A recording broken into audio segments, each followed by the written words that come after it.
Bienvenue très chers téléspectateurs dans notre édition de journal ou notre tranche d'infos que l'on appelle PCLA News. Le sommaire. Jeune Afrique, magazine français dévoile les plans Sassou et Kabila. Rémi Moussoungaï, sauvé de grâce. Plus de claircissements sur la motion anti-Kitebi. Valentin Senga, victime des événements malheureux du lundi 10 novembre au Parlement, désavoué et détrôné par ses siens. Au Katanga, le général Kifwa invite les Maïmaï à déposer les armes. Le ministre de l'Agriculture du Kumeza vont signer le pacte régional du PDDAA. Armistice, commémoration hier du centenaire de l'hommage de ces Congolais combattus lors de la Première Guerre mondiale. Mesdames, Mesdemoiselles et Messieurs, bonjour.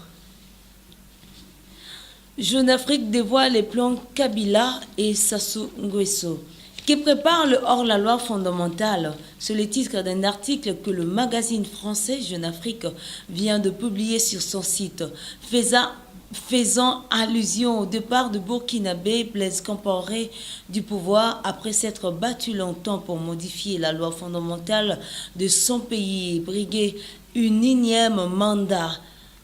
Jeune Afrique rappelle que comme lui, d'autres chefs d'État africains ont animé par la même idée. Ainsi, le magazine français cite Denis Sassou Nguesso et Joseph Kabila, respectivement président de la République du Congo et de la République démocratique du Congo, en sigle RDC. Voici ce que Jeune Afrique écrit sur les deux hommes.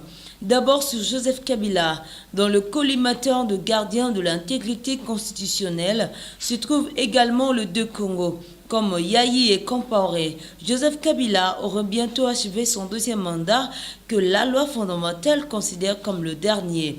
Comme Boni Yayi, le terme du président de la République démocratique du Congo est 2016 comme Blaise Compaoré. Kabila tente de noyer l'éventuelle modification du verrou constitutionnel dans l'ajustement d'autres articles concernant le mode d'élection des sénateurs et députés provinciaux au suffrage indirect. Cheval de Troie qui entraînerait d'autres changements, notamment du fait de la non-rétroactivité de la loi. L'opposition se méfie. Et sur Sassou Nguesso, autre Congo, autre Congolais, c'est lui qui, pour avoir déjà connu le départ du pouvoir, sait qu'il est long, le chemin de la reconquête. Le général Denis Sassou Nguesso, lui, se heurte en plus à son statut de septuagénaire qui le périme au regard des conditions des candidatures. Mais il évoque une opportune volonté populaire qui pourrait bien valoir plus qu'un parchemin. Une commission ad hoc a déjà défendu l'idée selon laquelle la limitation de l'âge des candidats à l'élection présidentielle est contraire à un autre article de la Constitution qui stipule que tous les citoyens sont égaux devant la loi et que la limitation à 2 mandats du président de la République viole le principe constitutionnel d'équité puisque ne s'impliquant pas aux autres élus. Rémi Moussoungaï, sauvé de grâce. L'Assemblée nationale sauve la cimenterie de la province orientale. Le malheur attend souvent le juste, mais l'Éternel en délivre toujours. Ce 19e verset du psaume 34 s'applique bien au ministre Rémi Moussoungaï Bampale, particulièrement dans les circonstances actuelles face à la motion de défiance du député national Alphonse Awendi Makiaba utilisée pour le faire partie du gouvernement pour mauvaise gestion du projet de la cimenterie de la province orientale. L'Assemblée nationale, dans sa grande majorité, vient non seulement de délivrer le ministre de l'Industrie, petites et moyennes entreprises, mais surtout de sauver ces projets qui touchent à cœur le président Joseph Kabila, son initiateur. Le député ont pris la mesure des attentes du peuple réel par rapport à l'égocentrisme des compatriotes isolés par la cupidité. Ainsi donc, 18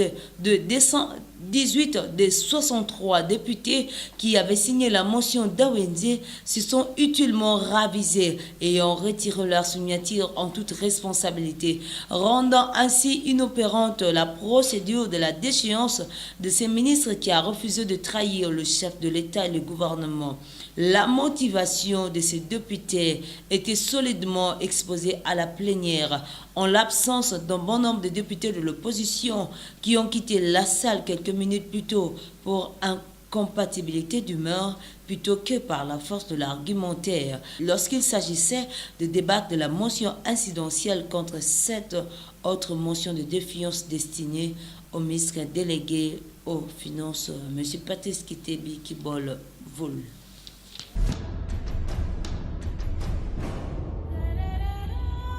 Plus d'éclaircissements sur la motion anti-Kitebi.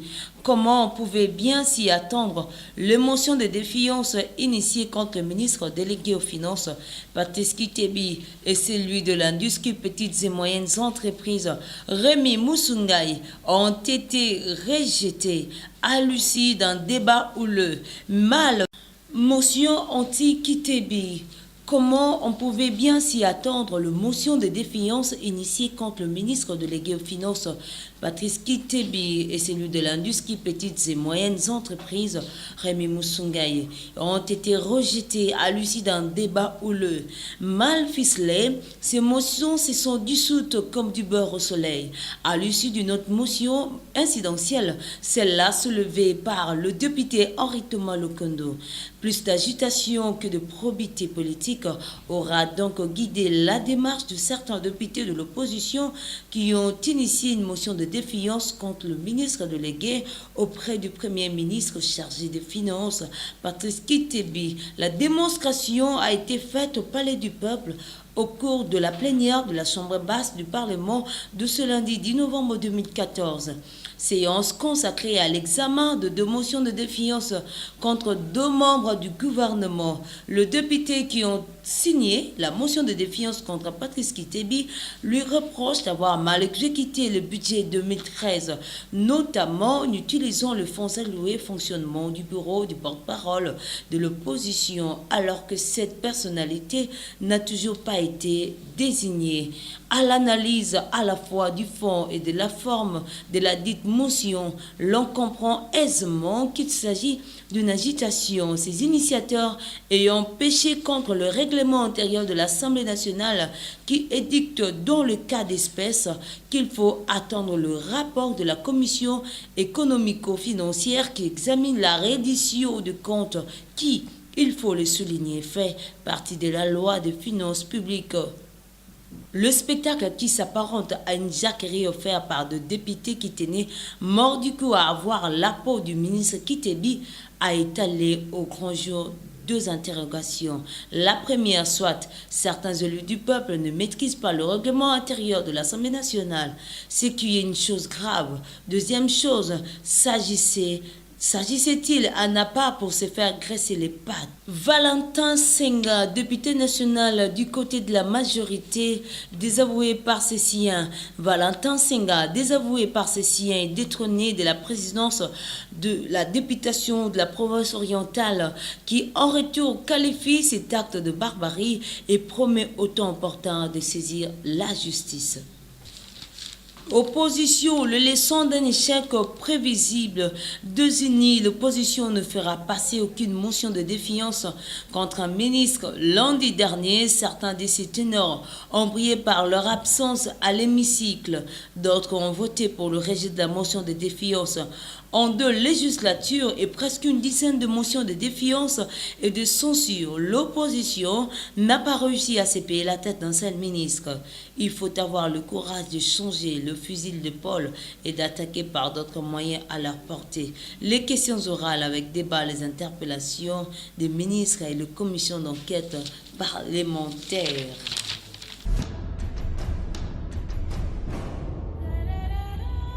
L'opposition n'a pas réussi une fois de plus à faire aboutir sa motion de défiance contre le ministre délégué aux Finances, Patrice Kittebi. Pire, la motion de défiance initiée par le président du groupe parlementaire de l'UDPS, Sami Badibanga, a été neutralisée par une motion incidentielle du député Henri Thomas Lokondo, avant même qu'elle ne soit soumise au débat. L'élu de Mbandaka a démontré que les questions soulevées par la motion de défiance sont contenues dans la loi sur la reddition des comptes 2013, encore sous examen à la Commission économico-financière de l'Assemblée nationale. Il a suggéré à la plénière d'attendre les conclusions du rapport de cette commission pour se prononcer en toute responsabilité. Soumise au vote, la motion de défiance a été recalée, laminée par la motion incidentielle. Les opposants n'ont eu que le temps de vider la salle avant le vote de leurs collègues de la majorité présidentielle et de certains de l'opposition restés dans l'hémicycle. Comme les précédentes fois, la majorité présidentielle a fait usage de la motion incidentielle, son arme favorite, pour tourner au ridicule une motion de défiance qui n'avait aucune chance de secouer le ministre délégué aux Finances. La majorité présidentielle ayant décidé de faire bloc autour de son ministre, il ne pouvait en être autrement pour cette motion de défiance boudée par une frange des élus, même de l'opposition, dont certains sont restés dans la salle et ont rejeté avec nous ce texte. Le pasteur Mugalou invite les Congolais à s'inspirer du testament politique du cardinal Maloula. Le testament politique légué au peuple congolais par le cardinal Joseph Albert Maloula a été au centre de l'émission, a été au centre de l'actualité. Théodore Mugalou, chef de la maison civile du chef de l'État, ambassadeur et pasteur, avant d'aborder le sujet, il a invité les Congolais à lire le Saintes Écritures dans Lévitique 18, dans Lévitique du chapitre 18 au verset 1er jusqu'au 4e, où Dieu donne des commandements aux enfants d'Israël afin que ces derniers puissent se revêtir de l'esprit de la citoyenneté. À en croire le pasteur Mugalou, c'est le 28 mai 1958 que le cardinal Maloula a tenu une conférence en marge de l'exposition de Bruxelles, laquelle conférence apparaît ces jours comme étant un testament politique légué aux générations futures de la République démocratique du Congo, tout en favorisant la vision du prophète Simon Kimbangu. Ce testament, selon l'orateur, a été ensuite utilisé par le feu Musée Laurent Désiré Kabila lorsqu'il prôna la révolution.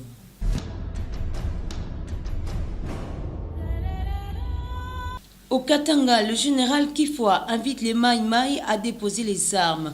Le commandant de la 12e zone de défense de la République démocratique du Congo, regroupant le province du Katanga et de Kasaï, le général-major Jean-Claude Kifwa, invite les miliciens Bakata Katanga à déposer les armes auprès de la MONUSCO ou du bureau de la police le plus proche, faute de quoi ils seront combattus.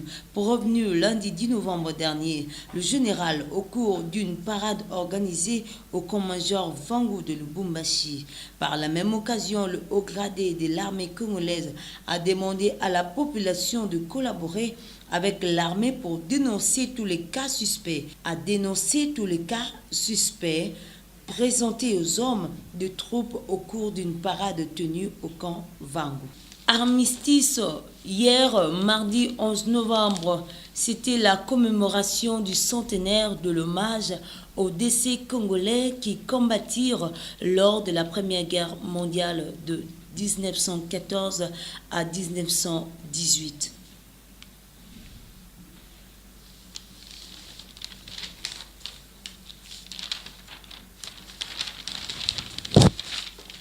Le ministre de l'Agriculture du COMESA a signé le pacte régional du PDDAA. Les experts des États membres du COMESA se sont réunis depuis le mardi 11 novembre 2014 à Kinshasa, en marge de la 6e réunion conjointe de ministres de l'Agriculture, Environnement et Ressources naturelles du COMESA, prévue le jeudi 14 novembre 2014 dans la capitale congolaise. La rencontre des experts du COMESA fut au Grand Hôtel de Kinshasa. 48 heures avant, la réunion de ministres vise à ouvrir la voie pour la signature du pacte régional du programme détaillé pour le développement de l'agriculture en Afrique.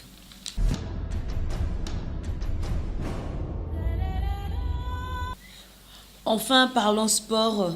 Le Maroc refuse d'accueillir la compétition du janvier. Le Maroc refuse d'accueillir la compétition du 15 janvier au 8 février de manière officielle et la CAF la disqualifie. Bolassi, Lema, Moubele et Kassoussoula sont alignés meilleurs joueurs africains.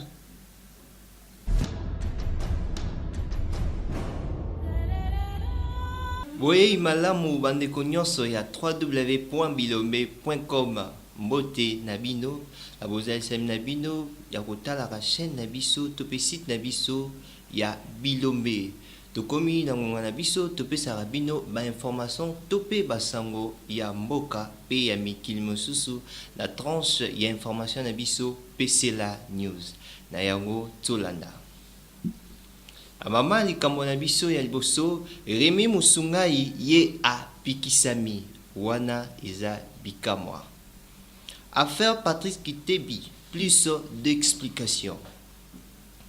Valentin Senga, député national ya côté majorité ye azalaki victime ya ba événement malheureux oyo elekaki lundi 10 novembre pe oyo abetamaki makofi epai ya ba collègue na ye pe aza désavoué. Opposition bazwa leçon po échec na bango eza komonana. Pasteur Mugalou abengi ba Congolais bazongela testament politique ya cardinal Malula oyo akufa déjà. Jeune Afrique, magazine français, babimisi na mpoasa ba plan ya Joseph Kabila na Sassou Nguesso. Nakatanga général Kifwa abengi basoda ya Mai Mai ba déposer mandoki na bango.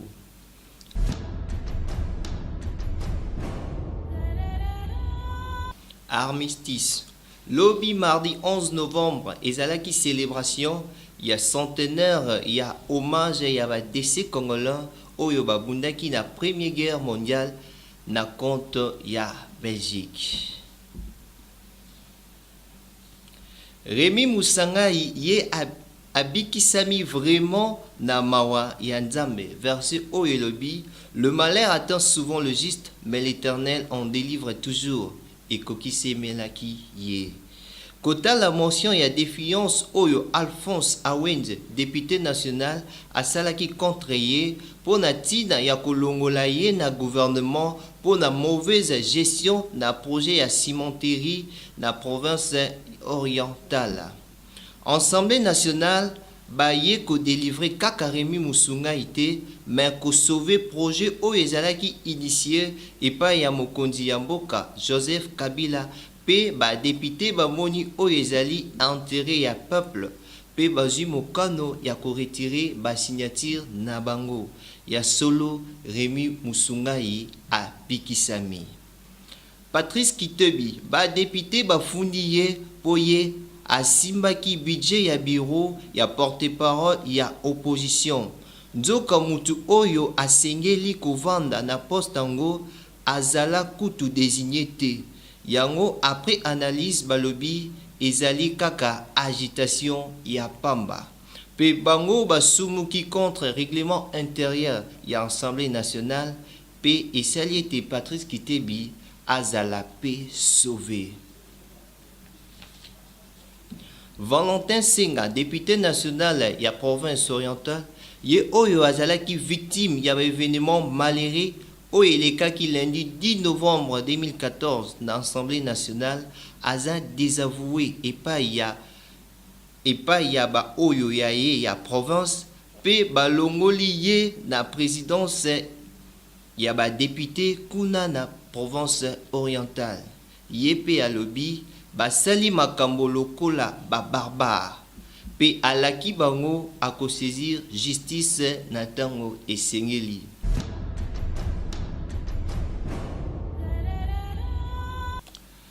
Opposition bazo koka kote les la majorité te po bakoki ko atteindre bit na bango te na ba motion nyonso mibale ya défiance basali contre bango bakoisi ata ministre moko te. Henri Thomas Lokondo ye ayaki na motion incidentielle moko oyo et anéantir motion de défiance ya Sami Badibanga to ya opposition wana ezalaki arme favori ya majorité opposition bakabwani pe bakwei. Testament politique ya Malula ezali discours oyo asalaki na conférence en marge de l'exposition de Bruxelles le 28 mai 1958. Discours oyo etikala lokola héritage moko politique pour na ba génération future. Nde na kati na yango ko valoriser vision ya prophétie, vision ya prophète Simon Kimbangu.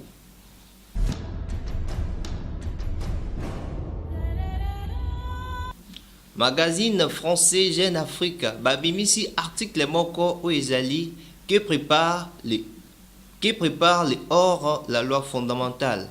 Bango balobeli départ ya Blaise Compaoré ete ya Sassou Nguesso na Joseph Kabila oyo balingi kaka kotikala na pouvoir.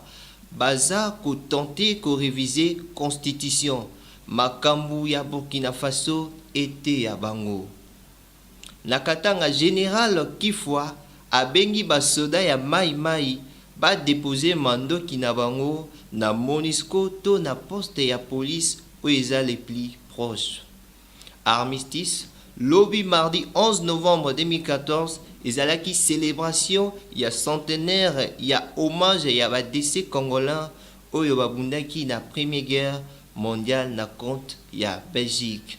Toleki na sport CAF, Maroc baboyi koyamba compétition ya CAN 2015. PCAF ba disqualifié bango. Bolazi, Lema, Moubele, Peka Susula, bango babimi ba meilleur joueur africain. Solo ezalaki Mosel Nabino Grading Toto.